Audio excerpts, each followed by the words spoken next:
Well, the polar opposite of a mandatory trust is a pure discretionary trust.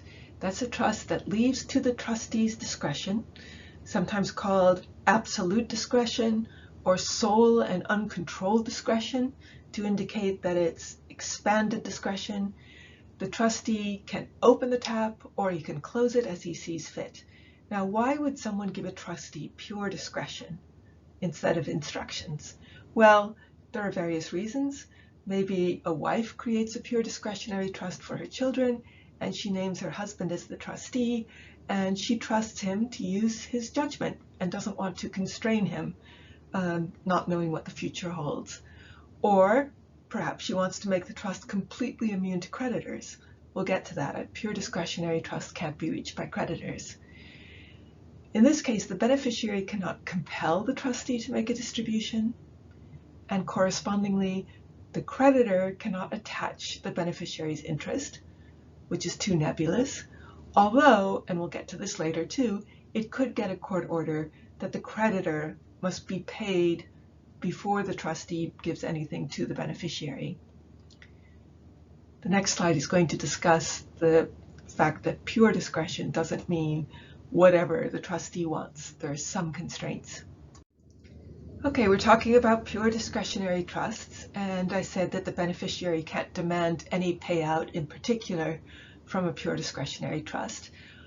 But that doesn't mean that the trustee could just walk away and ignore the beneficiary. The trustee is bound, because he is a trustee, to act reasonably and in the spirit of the trust. So if the trustee let a beneficiary starve, this would definitely be an abuse of discretion.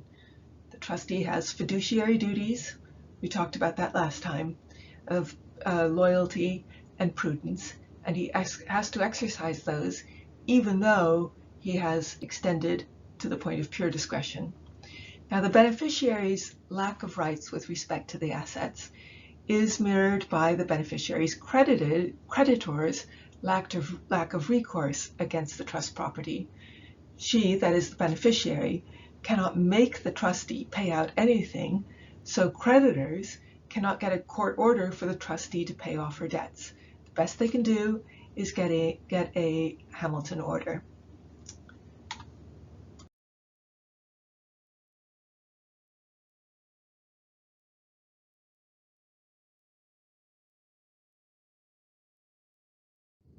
The word discretion has come up in several different contexts recently, so I'd like to distinguish those a bit.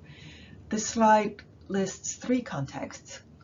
All trusts that are not mandatory require some discretion on the part of the trustee. Therefore, they are discretionary trusts.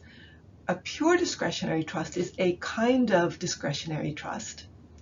It's a particular variant, and that is one that imposes no standard on the trustee, except, of course, prudence and loyalty.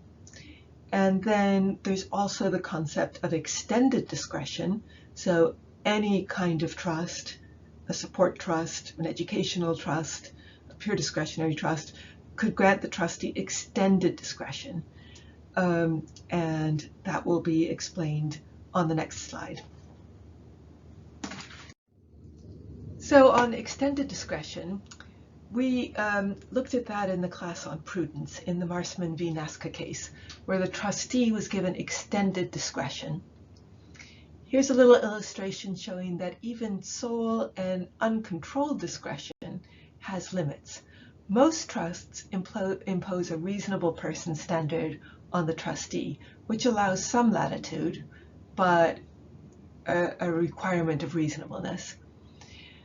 Sole and uncontrolled discretion gives the trustee more latitude, but at either end it could tip into willful neglect, which is never permissible, and that's what Farr was guilty of in the Marsman v. Nasca case. So either end means that the trustee could either give too much to the beneficiary or too little. So too little, it's obvious to see how that would be an abuse.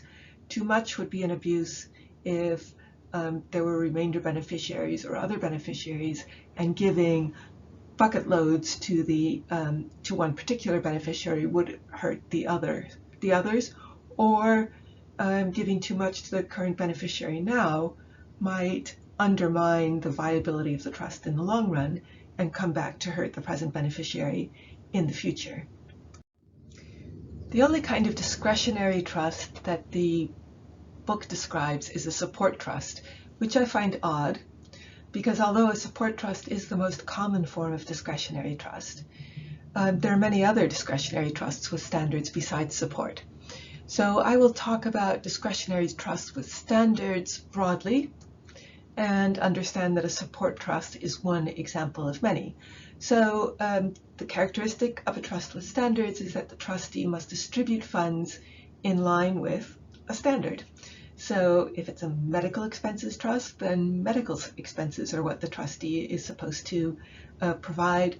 Education trust could be a support trust. This is different from a mandatory trust because the trustee does have to decide when and how much to distribute. And it's different from a pure discretionary trust in that the beneficiary can compel the trustee to act within the reasonable boundaries of the standard. So the trustee's discretion gives him or her some latitude in deciding how much to pay out. As in my education trust example, does an education trust include sorority fees? Does it include a semester abroad? Does it include an internship? I don't know, various possibilities. And if the trustee, so the trustee has to exercise his discretion, he has some latitude, but if he's way off, if he fails to pay tuition, which would be a total abuse of discretion, then the beneficiary can sue the trustee for redress of a breach of trust. So if you're asked, who's watching this trustee who has so much power? The answer is the beneficiary. And this is where beneficiaries' rights come in. The beneficiary has to take what comes most of the time, but if the trustee is not fulfilling his duty, if he abuses his discretion, then the beneficiary can take the trustee to court to force him to do his job.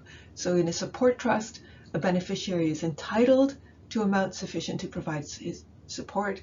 The trustee has a lot of leeway, but at some point the amounts paid by the trustee might be clearly inadequate or clearly excessive.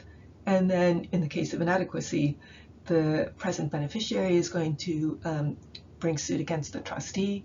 In the case of excess, the remainder beneficiaries, whose interest is being diminished, can sue the trustee.